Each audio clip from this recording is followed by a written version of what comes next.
दर्जी सास की बहू। सोनम की शादी सूरज से हुई थी। दोनों की एक बेटी थी, रूही। सोनम दोबारा माँ बनने वाली थी। बहू, तू क्यों इतना काम करती है? कितनी दफा कहा है ज्यादा काम ना किया कर, वरना तेरे और तेरे बच्चे की हेल्थ पर उसका असर पड़ सकता है।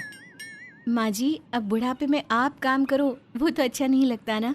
अच्छा, मैं इतनी भी बूढ़ी नहीं हुई हूँ अभी। और मैं तुझसे काम करवाऊंगी तो मेरा बेटा कहेगा, माँ तू तो एकदम हिटलर सास है। नहीं नहीं माँ, आप कहाँ से हिटलर लगती हो? आप तो बहुत सॉफ्ट हार्टेड हो। वही तो, माँ जी तो मेरा बहुत ख्याल रखती हैं। इसीलिए तो मैं कहता हूँ कि आराम करो तुम, पर तुम्हें तो मेरी और माँ की बात समझ में ही नहीं आती। अच्छा बाबा, सॉरी, अब से मैं कोई काम नहीं करूँगी बस। गुड।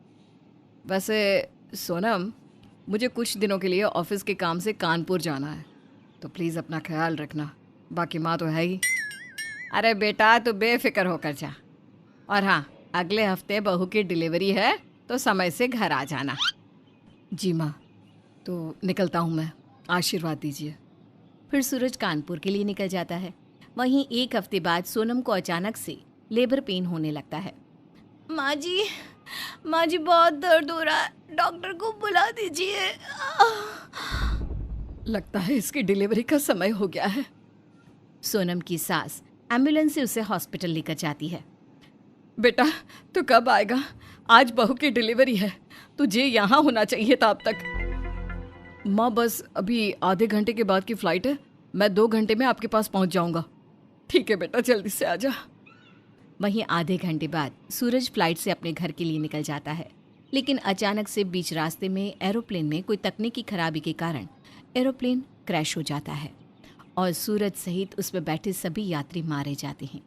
वहीं हॉस्पिटल में, कॉन्ग्रेचुलेशंस, आप दादी बन गई, आपकी बहू को बेटा हुआ है। अच्छा, क्या मैं बहू से मिल सकती हूँ?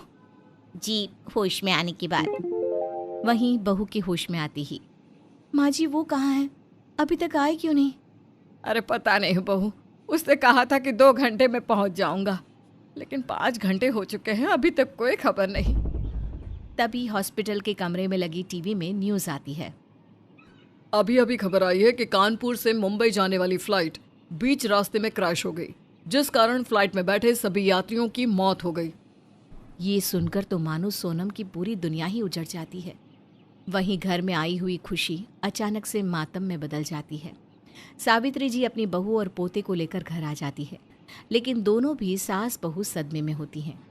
धीरे धीरे जैसे तैसे कर सोनम अपने आप पर काबू करती है और अपनी सास और बच्चों को भी संभालती है। एक दिन, मम्मी पापा घर कब आएंगे?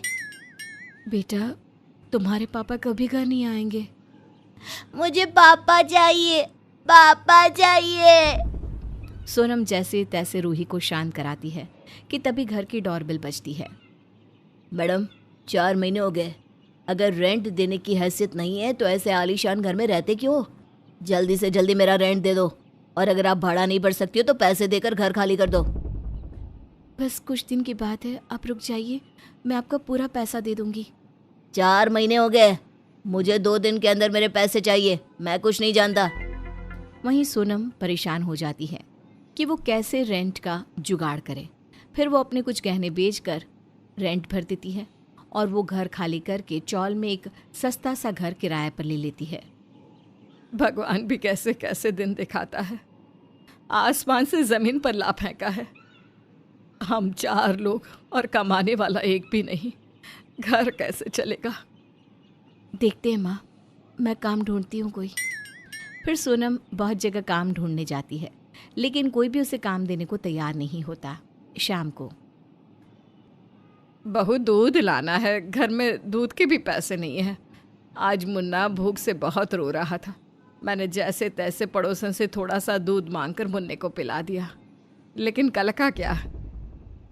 माँ मुझे भी कहीं काम नहीं मिला, कुछ समझ में नहीं आ रहा कि क्या करूँ। वैसे माँ, आपको तो सिलाई आती है ना? हाँ बहू, आती तो है। और मैं भी ठीक ठाक से सिल लेती हूँ। माँ क्यों ना हम दोनों सिलाई का काम शुरू करें, मुझे उम्मीद है कि हम खुद के खर्चे तो निकाल ही लेंगे। फिर दोनों सास बहू कबाड़ी वाले से एक पुरानी सी सिलाई मशीन खरीद लाते हैं और पूरे मोहल्ले में अपनी सिलाई का प्रचार कर देते हैं। फिर एक दिन, भाभी मुझे अपना ब्लाउज सिलवाना है, शाम को मेरी ननद की बेटी की सगाई है, इतनी जल्दी तो कोई सिलकर भी नहीं देगा, क्या करूं मैं? रेडीमेड ब्लाउज भी अच्छा नहीं मिलता, एक काम करो, पड़ोस की सोनम है ना, वो सिलाई कर लेती है, तुम उसके पास जाओ, गरीब है बेचारी, उसे भी काम की ज़रूरत है, पक्का वहाँ तुम्हारा काम हो जाएगा। सोनम तुम ही हो क्या? मुझे सुजाता भाभी ने भेजा है, अर्जेंट में मेरा ब्लाउज सिलना है, क्या तुम सिल दोगी? जी हाँ ज़रूर, आप 6 बजे आ जाइए, आपको ये तैयार मिलेगा। फिर सोनम कुंती का ब्लाउज सिलने में लग जाती है। वहीं 2 घंटे में वो उसका ब्लाउज सिलकर तैयार कर देती है और जब कुंती उसे लेकर जाती है तो उसे वो ब्लाउज काफ़ी पसंद आता है, जिससे वो मोहल्ले में बाकी औरतों को भी सोनम के यहाँ कपड़े सिलवाने की सलाह देती है। कुछ तो बड़े शौक से सोनम और उसकी सास के पास कपड़े सिलवाने जाती हैं, तो वहीं कुछ औरतें, ये मॉडर्न ज़माने में सिलकर कपड़े कौन पहनता है, आजकल तो रेडीमेड का ज़माना है, पहनो और फेंको। सही कह रही हो रीता, आखिर सबकी अपनी अपनी पसंद। वहीं सोनम और सावित्री जी को दिन में 3-4 काम मिल ही जाते थे और दोनों सास बहू मिलकर सिलाई करती थी। सावित्री जी कपड़े कटिंग करती तो सोनम सिलाई करती। वहीं सिलाई से आने वाले पैसों से उनकी दैनिक ज़रूरतों का खर्चा भी निकलने लगा था। बहू, तेरा ये आइडिया बहुत ही अच्छा था, लेकिन हमें दैनिक ज़रूरतों से ज़्यादा सोचना पड़ेगा, क्योंकि अब बच्चे भी बड़े हो रहे हैं, कल को वो स्कूल जाएंगे तो उसके भी तो पैसे लगेंगे। खुदा ना खास्ता अगर कल को हम में से कोई बीमार पड़ जाता है तो वो सब खर्चे भी तो देखने पड़ेंगे ना। जी माँ जी, आप सही कह रही हैं, आप चिंता ना करें, जैसे भगवान ने हमें ये रास्ता दिखाया है वो कुछ न कुछ बेहतर करेंगे ही हमारे लिए। फिर दोनों सास बहू अपने काम में लग जाती है। वहीं उनके चौल में एक अनाउंसमेंट होती है, सुनो सुनो मोहल्ले वालों, हमारे शहर में एक फैशन प्रतियोगिता होने वाली है जहां बहुत ही बड़ी बड़ी मॉडल्स और फैशन डिजाइनर आएंगे। जो भी इस प्रतियोगिता में जीतेगा उसे 1 लाख रुपए का इनाम मिलेगा, साथ ही आगे बढ़ने का स्कोप। जिसे भी इसमें रुचि है वो मेरे ऑफिस में आकर मुझे अपना नाम दे सकते हैं।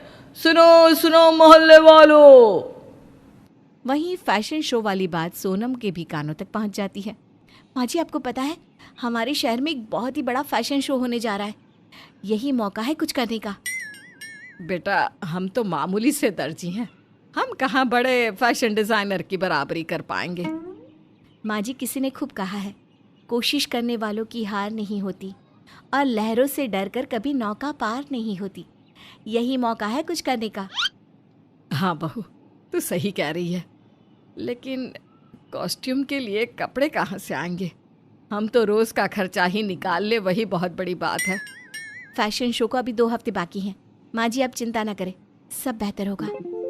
फिर सोनम हर घर जाके सिलाई का काम मांगने लगती है और दोनों सास बहू दिन रात मेहनत करके हफ्ते भर सिलाई करके कपड़ों के लिए पैसे भी इकट्ठा कर लेती हैं, जिसके बाद सोनम बाजार से कुछ रंग बिरंगी कपड़े और कपड़े की सजावट का सामान खरीद कर लाती है।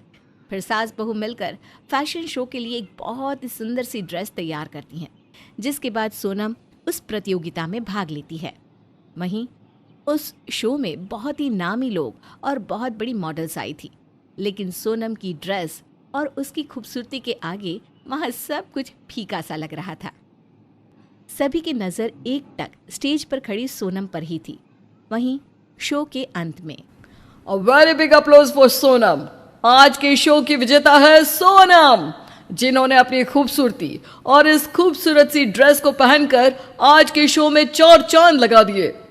मिस सोनिया मेहरा, हम आपसे अनुरोध करते हैं कि आप स्टेज पर आके सोनम को पुरस्कृत करें। जिसके बाद शहर की नामी फैशन डिज़ाइनर सोनम को इनाम देकर सम्मानित करती है। वैसे तुमने ये ड्रेस कहाँ से ली? आज तक मैंने इतनी सुंदर ड्रेस नहीं देखी। ये मैंने और मेरी सासू माँ ने अपने हाथों से सिली है। Oh really? You both are fashion designer? नहीं जी, हम दोनों तो दर्जी हैं, टेलर जी। नहीं नहीं माँ जी, आप दोनों डिज़ाइनर हैं। मैं चाहती हूँ कि आप दोनों मेरे साथ मिलकर काम करें। इस तरह सोनम के दुख दूर होते हैं और उसे अपने उज्जवल भविष्य की राह मिलती है।